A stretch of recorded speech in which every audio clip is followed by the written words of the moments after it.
Hey guys. Okay, so nice, short, sharp video this week. This week, I want to give you an update on some recent-ish, let's just say, changes within the siding variation space. Now, when I say recent-ish, we've heard murmurings of this stuff for at least a few months now, but it's probably only in the last few weeks, if not month or so, that we've seen it filter through to all the different areas of council. So everyone from the DA manager's office to the assessment managers through to the siding variation team. I think it was actually only beginning of last month, maybe, that I had one of our usual certifiers reach out and be like, yo, just a heads up, the siding variation team are now officially rejecting the applications for this specific thing. So I was like, okay, we're finally at the point where it's filtered through everyone. I'm confident that everyone in council is on the same page here, so we can talk about it and sort of pass the information on to you guys, let's just say. So what is the change?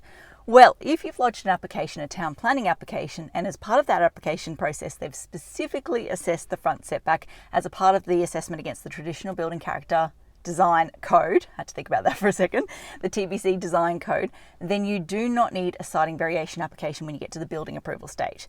Now, two things to note. First and foremost, just like when it comes to the dwelling house small lot code, if it's prescribed accepted, aka exempt, then council has not assessed the setbacks as part of the town planning assessment process. So you still trigger a SV down the track, a siding variation application down the track when you get to the certifier. So what we will probably end up seeing here is some carports which are growing from 6 meters to 6.0001 meters. So just like when it comes to the small lot stuff, we go from single width 3 meters to 3.001 meters to get it just over the exempt threshold and therefore to make it accessible as part of the DA. If you're triggering a DA for other reasons. Obviously you don't do that if you're not triggering a DA for other reasons. But yeah, if you're paying the money anyway to go through council for a town planning application, you may as well include that extra stuff to hopefully avoid or save some cost down the track. But yeah, main thing is when it comes to the prescribed accepted development, aka exempt stuff, it doesn't count there. Now the other thing to keep in mind is it only applies to front setbacks. So if you've got, let's say for example, a carport on the front boundary and it's also on the side boundary, unfortunately that's not going to help you when it comes to a large lot. You're still going to trigger the SV or siding variation down the track when you get to the certifier for the side setbacks. Okay, I think that covers off everything I want to talk about today. As I always like to say, until next time, thanks for watching. For all you red tape lovers out there, I have one thing to say. Well, no actually, I've got three. Number one, the advice provided in these videos is general in nature. It's not site specific.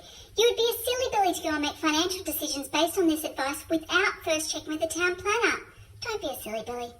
Number two, Brisbane town planning is in no way linked to Brisbane City Council. The views expressed in these videos are my own, not council's. So if you don't like them, blame me, not council. Number three, what was my number three? Oh yeah, the views expressed in these videos are accurate at the time of recording. If you're watching this video back 10 years from now, the views may not be so accurate. That's all.